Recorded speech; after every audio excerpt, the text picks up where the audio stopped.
Hello everyone, welcome back to our channel. ఈరోజు ఒక మంచి రెసిపీతో మీ ముందుకైతే వచ్చేసాను. రెసిపీ వచ్చేసి కొరమీను చేపల పులుసు అండి. చేపల పులుసు అంటే వెంటనే గుర్తొచ్చే ఊరి పేరు నెల్లూరు కదా. ఈరోజు స్పెషల్గా నెల్లూరు చేపల పులుసు ఎలా చేస్తారో మీతో ఈ వీడియోలో చూపించబోతున్నాను. చేపల పులుసు రెసిపీ నేను చేయట్లేదండి, మా ఫ్రెండ్ చేస్తుంటే మీ అందరి కోసం వీడియో తీసి పోస్ట్ చేస్తున్నా.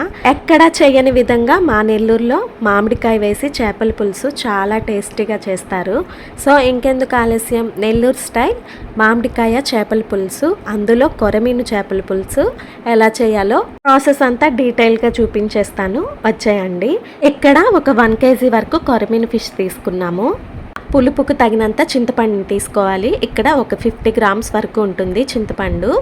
ఈ చింతపండుని తీసుకొని ఒకసారి నీట్గా వాష్ చేసుకున్న తర్వాత వాటర్ని వేసి ఒక 15 to 20 minutes వరకు నాననివ్వాలి. ఎప్పుడైనా సరే చేపల పులుసు చేసిన రోజు కంటే నెక్స్ట్ డే తింటే రుచి అద్భుతంగా ఉంటుంది.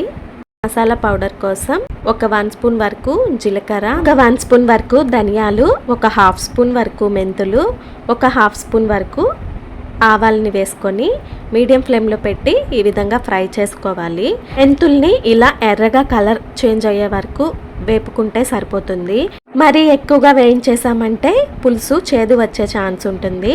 ఈ వేయించుకున్న వాటినన్నింటినీ గ్రైండ్ చేసుకొని పౌడర్లా పక్కన పెట్టుకోవాలి. ఇప్పుడు ముందుగా వాష్ చేసుకున్న ఈ చేప ముక్కల్లో పసుపు, ఉప్పు, కారం వేసి చేప ముక్కలన్నింటికి కారం బాగా పట్టే విధంగా మిక్స్ చేసుకోవాలి. ఇందులో ఒక 1/2 స్పూన్ వరకు పసుపు, అలాగే 7 to 8 స్పూన్స్ వరకు కారంని యాడ్ చేసాము.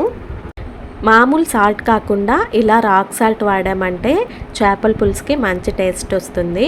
స్టవ్ ఆన్ చేసి ఇలా వెడల్పుగా ఉండే డిష్ని ఉపయోగించాలి చేపల పులుసు కోసం. ఇలాంటి డిష్లో పులుసు చేసామంటే చేప ముక్కలు విరిగిపోకుండా ఉంటాయి.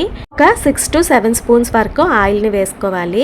చేపల పులుసు కాబట్టి ఆయిల్ ఎక్కువ వేస్తేనే బాగుంటుంది. ఇందులోనే కొంచెం ఆవాలు, జీలకర్ర, సన్నగా కట్ చేసిన ఒక ఉల్లిపాయ ముక్కలు, అలాగే 2 పచ్చిమిర్చి, కొంచెం కరివేపాకు వేసుకోవాలి. ఆనియన్ పీసెస్ కొంచెం వేగిన తర్వాత కట్ చేసిన ఒక టొమాటోని కూడా వేసేసుకొని ఒకసారి మిక్స్ చేసుకోవాలి. ఇప్పుడు ఇందులో ముందుగా పసుపు, ఉప్పు, కారం కలిపి పెట్టుకున్న చేప ముక్కల్ని కూడా ఈవెన్గా ఇలా అన్ని పీసెస్ని సమానంగా పెట్టుకోవాలి. ఇలా అన్ని పెట్టిన తర్వాత ముందుగా నానబెట్టుకున్న చింతపండు గుజ్జు నుంచి పులుసు ఈ విధంగా సపరేట్ చేసుకొని ఈ చేప ముక్కల్లో వేసేసుకోవాలి. ఇలా పులుసుని వేసిన తర్వాత గరిటతో కలపకుండా ఏదైనా క్లాత్ సహాయంతో పులుసు అంతా పీసెస్లోకి ఈవెన్గా కలిసేటట్టు ఇలా కుదించుకోవాలి. ఇక్కడ మేము యూస్ చేసిన కారం వచ్చేసి ఒక 7 to 8 స్పూన్స్ వరకు కారం ఉంటుంది.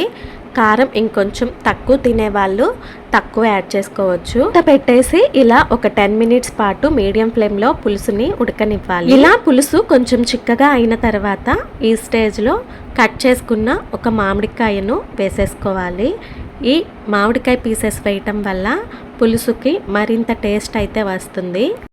మామిడికాయ ముక్కల్ని వేసిన తర్వాత ఒకసారి ఇలా అడ్జస్ట్ చేసుకొని మూత పెట్టేసి ఇంకో 2 నిమిషాల పాటు ఉడకనివ్వాలి. చేపల పులుసులో ఉప్పు, కారం, పులుపు అనేది కొంచెం ఎక్కువగానే పడతాయి. ఈ 3 కరెక్ట్ క్వాంటిటీలో ఉంటే పులుసు టేస్ట్ అనేది అద్భుతంగా ఉంటుంది. ఇలా మూత పెట్టేసి ఒక 2 నిమిషాలు కుక్ చేసుకున్న తర్వాత మ్యాంగో కూడా కుక్ అయిపోయి ఉంటుంది. ఇప్పుడు ముందుగా గ్రైండ్ చేసుకున్న పౌడర్ని ఒక 1 స్పూన్ని యాడ్ చేసుకుంటే సరిపోతుంది. ఇలా ఒక 1 స్పూన్ పౌడర్ వేసేసి మరొకసారి ఈ పౌడర్ అంతా పులుసులో కలిసే విధంగా ఒకసారి గరిటెని యూజ్ చేయకుండా ఇలా అడ్జస్ట్ చేసుకుంటూ ఉండాలి. పులుసులో వేసే ఈ పొడి వల్లనే మంచి సువాసన అయితే వస్తుంది చేపల పులుసు. ఇలా పొడి వేసిన తర్వాత 1 నిమిషం పాటు మూత పెట్టేసి మీడియం ఫ్లేమ్లో కుక్ చేసుకోవాలి. ఫైనల్గా ఇందులో కొంచెం కొత్తిమీరని వేసేసుకోవడమే.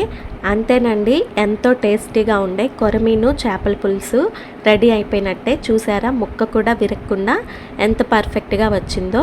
మీరు కూడా ఇలా ట్రై చేసి ఎలా వచ్చిందో కామెంట్ చేయండి. అలాగే వీడియో నచ్చితే లైక్ చేసి ఛానల్ని ఫాలో అవ్వండి. Thanks for watching. నెక్స్ట్ వీడియోతో మళ్ళీ కలుద్దాం.